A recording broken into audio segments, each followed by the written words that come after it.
Well, one thing that can happen on YouTube quite regularly is that your video could be downloaded and re-uploaded by some other creator. Usually, and quite often, it could be like the entire video at scale, or it could be a portion thereof. So what do you do about it, and how do you know when that happens? Well, we're going to jump on over in just a sec and talk about that. Okay, so we're on YouTube Studio Desktop, and what we want to do first is go down the menu to Content Detection. Now, this used to just be called Copyright, but now they've just recently renamed this. So we're going to open that up. Right now, you probably just have a Copyright tab, but coming soon is a Likeness tab, where it's going to pick up anybody who uses your likeness on YouTube, whether that's AI or whatever. But you can see here, there's a video showing here, and let's go through it and use this as an example and then see what options we have to deal with this potential infringement. Now here it says, the person here used 100% of my videos, you can see here, and the content that it matches is how to start a scheduled YouTube live stream in the app. They've got total views of 5. Now, how many views they get on it doesn't really matter. Sometimes they'll upload it and get more than you, particularly if you're a new channel. But when you're a new channel, it may not necessarily actually, get a lot of views anyway, or they're probably not even going to download it. But, when you get some notoriety or you get something that's useful, like me, make content about YouTube, so, people are going to be interested. Now, a couple of things we can do here. You can see when we hover, we get all these little option marks here. First option here that I've hovered over is archive. All that means is you're just going to simply ignore it and send it to this archive folder up here, never to be seen again. So this is sort of stuff that they're using the content, or it's one of your secondary channels where you've reused 30 seconds of a different video that you made on your main channel, something like that. So you're just going to archive that so it doesn't stay in the match list forever. The second option here is request video removal. This is where we go and do the nuts and bolts. We're going to come back to that. Another option we have is a contact channel. This is where instead of us potentially issuing a copyright strike or some type of takedown, which we're going to go into in a second, this is where we can just reach out to them. Maybe we'll want to say, hey, we're going to take your video down, but first, if you want to leave it up, you can send $100 my way or something. Not probably the recommended thing to do, but if there was something like a licensing thing that you could offer, because they're just using part of the video, but you don't want them just using it free and ad hoc, but you would like to license it to them to say, I'll give you permission to have that up there, because they're only using like a portion of your video for context, which potentially could fall under fair use when that's the case. Now, when a video is 100% match, like we're seeing here, just doesn't qualify for fair use. Okay, our additional option here is we can just go and look at that channel. And I'm not going to go there because I don't want to put any particular channel on blast. So I'm not going to pull it up. So what we're going to do is, I want this taken down. I don't want them to get any advantage from my content being re-uploaded in its entirety. So I'm going to do request video removal. And this is where we go into some areas that have a couple of options. And you can see we get this big window, request video removal.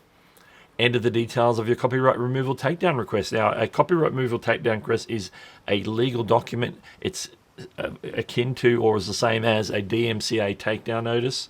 And so you have to provide certain bits of information about you that goes to YouTube. YouTube doesn't share all that information with the infringer. They just say, hey, this channel has asked you to take this video down, or we have taken this video down on behalf of this channel because of X, Y, Z. But let's go through it. Number 1, videos requested for removal. A little reminder here that not all copyrighted content is eligible for removal. Some videos are protected by fair use and similar laws. If you want to learn more about fair use, we can go to that. That's a whole other rabbit hole. Let me know if you want me to make a video that talks about what YouTube says about fair use. Fair use is so complicated that I recommend going and watching one of the legal channels with the lawyers, and they can give you a better idea of what you can and cannot do and tell you all about the doctrine of fair use. Okay, below here, we can add a video, but it's already added this video because we clicked on this very specific video that we want to deal with. So I'm just going to scroll this up It says it's a video match. It's got the details of when and where it was published. It's identifying that where they started, they've cut my intro out. So they're like 1:09 in, up to the 4-minute mark. So the 100% of their video is my video, but they've taken only a portion of it, but it's still a big portion of it. You know, we're talking just under 3 minutes of my footage directly with no breaks. Now we get to the serious stuff, and you're going to see some stuff that's going to be blurred out because it's going to ask for personal information. It's been pre-filled because of information that YouTube already has about me. So if you see blurs on the screen, that's because that is me.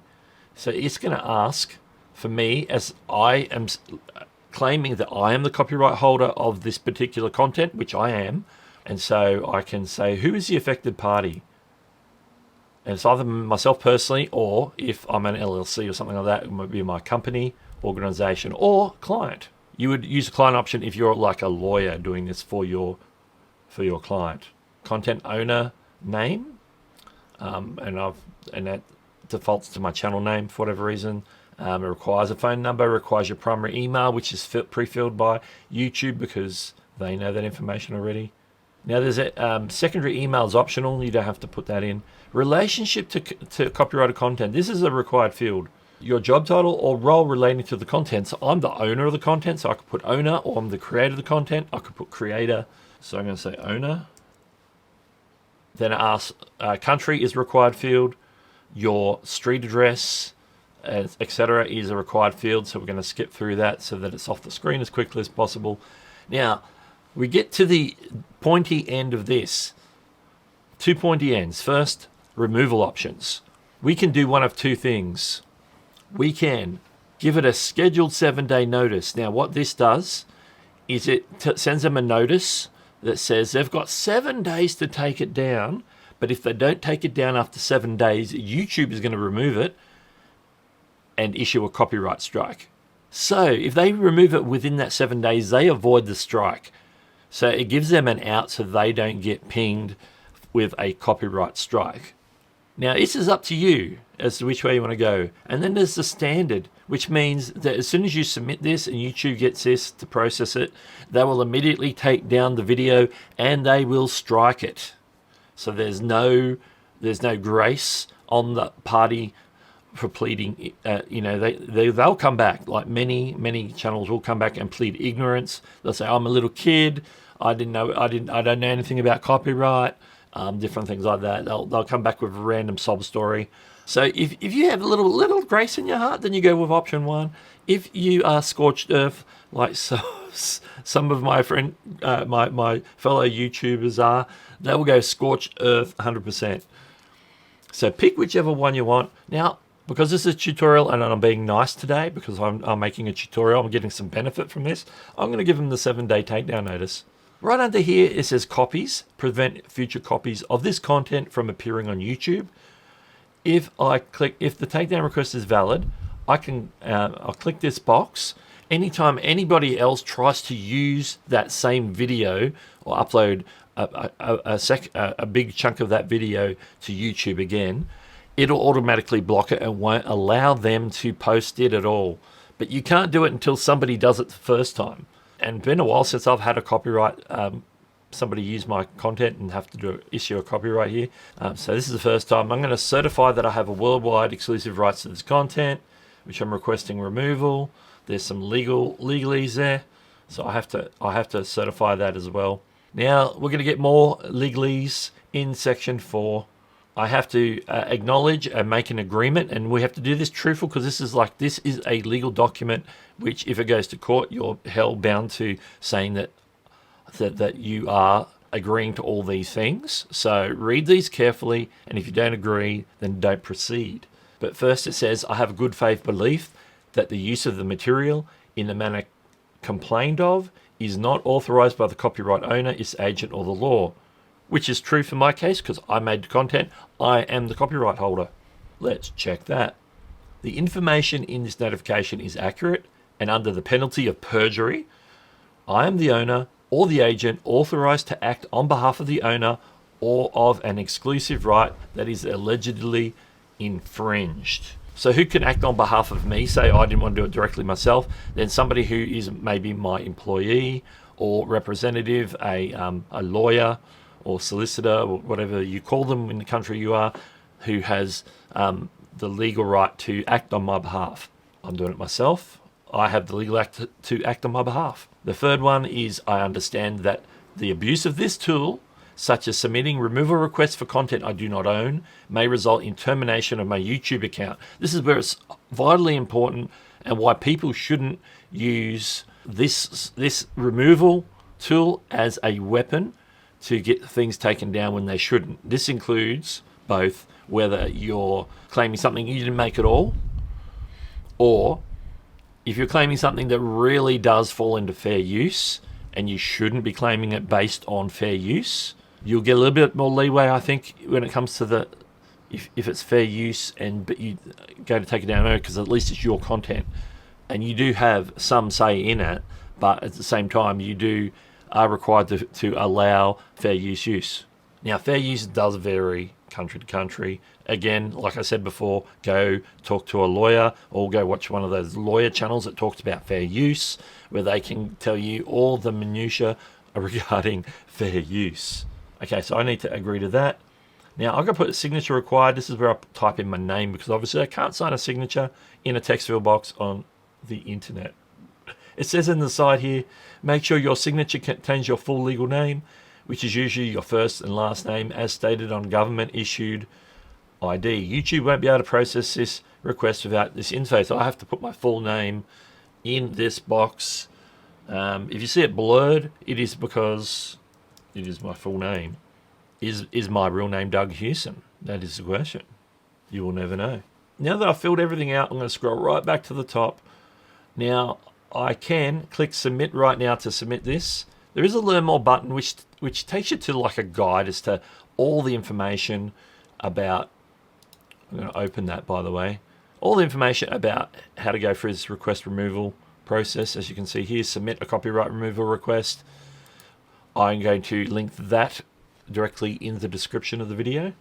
But for now, we're going to submit this and look at what the next steps are. It is submitted and it kicks us back out to the copyright tab here, and you can see that video has now disappeared from the matches list because I've dealt with it. If I ever want to check on that one, I need to go to removal requests. You can see we've got old videos here. This is the one we just put in. It's in progress under review. And remember, because I'm being nice today, I'm giving them a 7-day takedown, so they have 7 days to take this down. Now I can come back and check on the progress of this anytime in this removal request folder. Anytime someone messages you about, or I'll message me if I get a message back from that person, this message is going to end up in this message section here. Now, as I mentioned earlier, archived is where ones that I've allowed to go through. So that's just the archive stuff, the stuff that I've ignored because there's extenuating circumstances, is something that I'm already aware of, that is content that I'm allowing or has been co-created and it has, for whatever reason, ended up on both channels. If before I edit this video I get an update on this, I will show you a screenshot of that and we'll go through that and let you know the result of me issuing that 7-day takedown. Future Doug here. It's been about 5 or so days since the takedown was done, and now I have an update for you. So let's jump in and have a look. You can see here, if I go into the removal request section, that I will now see this is the one that we had that is now resolved. Video deleted before removal, which means they eventually saw their message. Now it took them 5 days to take action. They seen the message and then decided to delete the video, so the video is no longer on that channel. Now it had gone two or three more days, they would hit the 7 days and YouTube would have taken it down and put a strike on their channel. So now they have avoided the strike. So I thought I'd come back and report that back to Doug in the past. Now if you want to know more about all the tools that you have access to in YouTube Studio Dashboard, I've covered some of it and I'm going to continue to cover it, so check out this playlist right here and that will get you into the content And in the meantime, this is Doug, and I'll catch you later.